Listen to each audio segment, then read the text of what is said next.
So I'm going to hand you over now to Azrat Mirza, who's going to share with us his experience of raising a daughter with Bardet-Biedl syndrome. Thank you.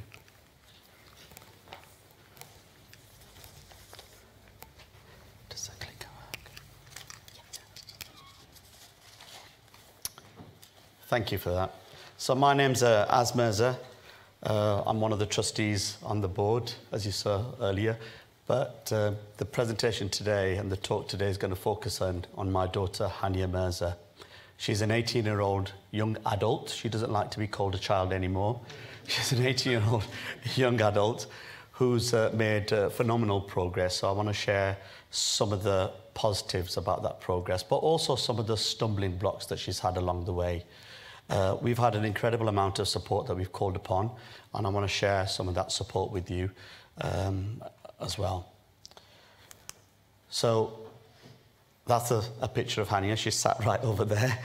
I'm going to talk to you about the early years. So the sort of symptoms that we came across when after Hania was born, we didn't realise she had BBS, so I'm going to share some of them symptoms with you. I'm going to talk to you about how we got the diagnosis, and it was quite a delayed diagnosis, and that concerns me slightly because I think there's probably many patients out there that aren't diagnosed even though they've got BBS, and I think it's important to find these patients. I want to talk about Hania now, where she's now, and what she's looking forward to in the future. And then I think all of us within the room can offer each other advice. I've chatted to many of you over the last few days, and there's things I've picked up from each and every one of you. So I'm going to share with you my advice, my top line advice, but please grab me if you see me around, and if you want any more, if you want to chat, then I'm open to that as well. And then last but not least, I'm going to talk to you about my role as a trustee, why I applied to be a trustee, and a little bit about that at the end. So, early symptoms. So, when my wife was carrying Hania during the pregnancy, we were told that they noticed polycystic kidney disease at the 20-week scan. They said the kidneys were slightly paler than normal. So that was a slight concern, and they offered us various options, including termination, scarily, but we decided that we were determined to go ahead with the pregnancy, and Hania was born in 2005, in February 2005. She was born with the 6th digit on her right foot, which has since been removed, and that's a common symptom of patients that suffer from BBS. She was also a very hungry baby. She constantly wanted her feed, and we fed her, and she was putting on weight. We didn't realise that, that was part of the condition. We didn't even realise she had BBS at the time, so we just thought she was a hungry baby. She also had this head tremor, a bit like that. Her head was, moving from side to side quite often. And we were referred by the nephrologist to the ophthalmologist. We thought it was a head issue, but her eyes were actually moving, and her head was compensating for that by moving along with that. So that was also a symptom. I don't know if that's something that others have experienced, but that was also a symptom as well. She was also a very slow walker. So she was about 2.5 years of age, and my wife was like, we need to get this checked out. She's developing rather slowly. So I'm the father of 3 daughters. I've got one daughter that's older, who doesn't suffer from BBS. So she started walking at about a year. So Hania was significantly delayed, so we were slightly concerned about that. She was also falling over and bumping into things, and that was also a concern as well. Incidentally, when she went to school, she at first didn't have many friends because she had this behaviour of accidentally bumping into children in the classroom. And then as time went by, I realised that she has tunnel vision, and her frequent accidents of knocking into people have taught her to be at the periphery of social circles, so not to get involved in case she kind of, has these accidents and what other children are like. Holidays were also very difficult. We noticed when we go to Pakistan on a regular basis, on an annual basis.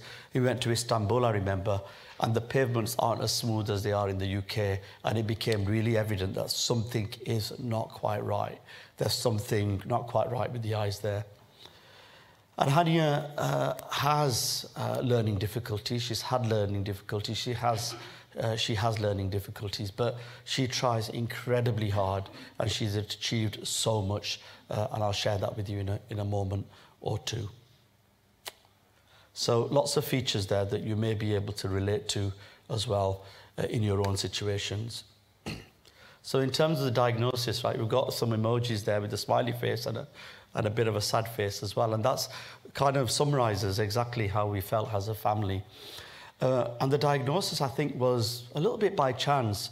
So this fantastic nephrologist who's since retired, Dr. May in Sheffield, said she went to an educational talk, and at that talk they talked about this syndrome, BBS, and they talked about the fact that these children had an extra digit. They were, you know, they were slightly overweight, and they had potentially kidney issues and eyesight issues. And she said that she sat in the talk and she had my daughter in mind and another child in mind as well. And at the next appointment, she spoke to us about this and wanted to send Hania off for some genetic testing, which we agreed to because we wanted to know what was happening. And then the results, the test went off to the Netherlands. It came back inconclusive. This is going back quite a few years now. So Hania's 18 now, but this was at the age of 8. I think things have progressed then. So the results came back inconclusive. They were then sent to Latvia. And then the results came back that, yeah, Hania had BBS1, and that was confirmed. And it was a really kind of like, it was a sad moment. There was tears. We had like a family hug. We're a close family. And there was, I just remember all of us looking at Hania, and we were thinking exactly the same thing, that my daughter might be blind soon. Fortunately, she's still got some good useful vision, but the thought of your child being blind and not being able to do the things that, you know, potentially not be able to do the things that, you know, you expect in the world and you take for granted, that was heart-wrenching. That was really difficult. But we had the diagnosis, and that was positive. We knew what we were dealing with, and we quickly kind of like came together as a family. We said, right, we're gonna take this on head on, and we were in touch with BBS UK, and they were incredibly helpful. Some mixed emotions, certainly, but it took a long time. And I do think if that nephrologist hadn't come across that educational talk, then I don't know, would we have been picked up? How long would it have been since we would be picked up? Well, this is a very smiley Hania on the screen there. So Hania, let's talk about Hania now and what she's looking forward to in the future. So Hania's left sixth form college recently, and she's worked tirelessly, I think harder than average, because she has learning difficulties, and she acknowledges that. So she's worked tirelessly to achieve some qualifications. So this year she achieved her grade 4 in maths. So well done, Hania. Yeah. Brilliant. Thank you. She's had lots of support along the way as well. So direct payments have been invaluable. She has a number of hours of PA support, and them hours are dedicated to supporting her with her educational needs, but also taking her out for local walks and taking her shopping, just to build her confidence, and it really has helped. She aspires to work. She really wants to work, and she's very clear that she wants to work in the NHS. So recently, or about 7 or 8 months ago, she managed to secure a place at the League of Friends Tea Bar at the Northern General Hospital in Sheffield.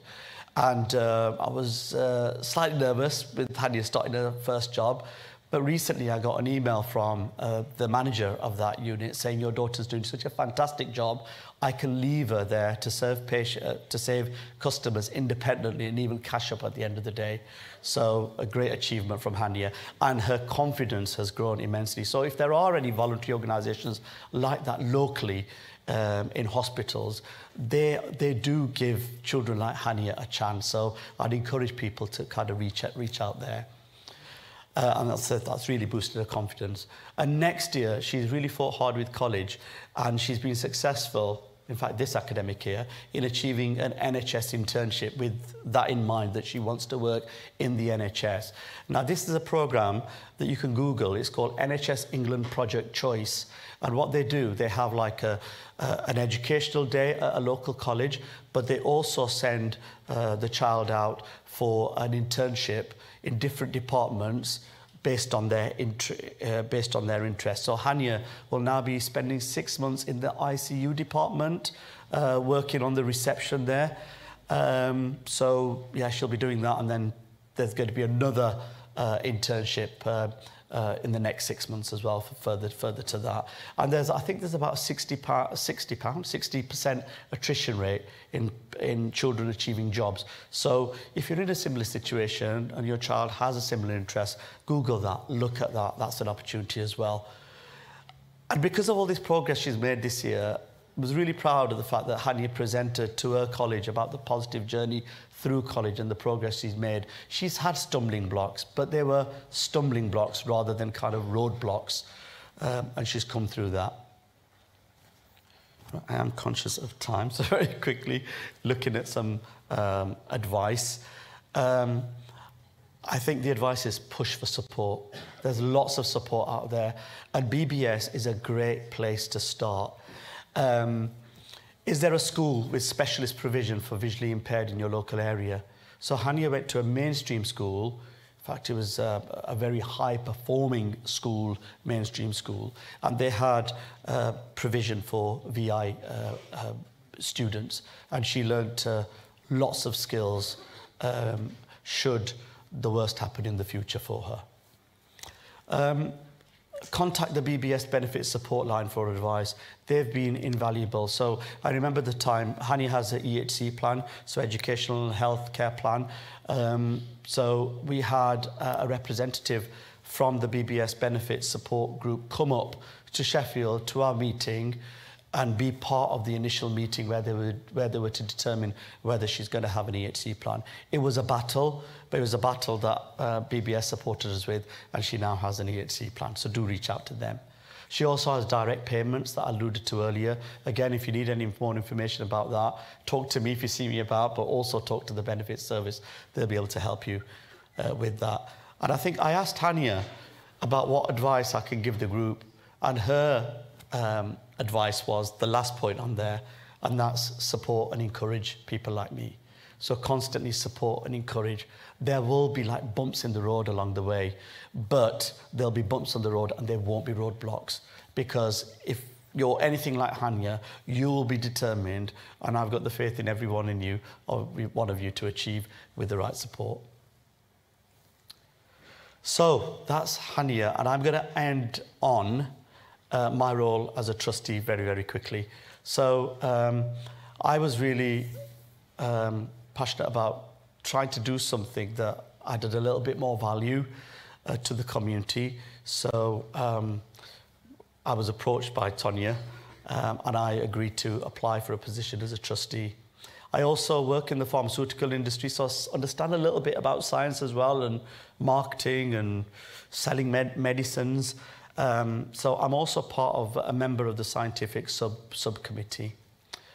As you can see, I come from an ethnic minority background, so I'm really keen on hearing the views of other people within the room, within the community, that may be from an ethnic minority background, but also others as well, of course.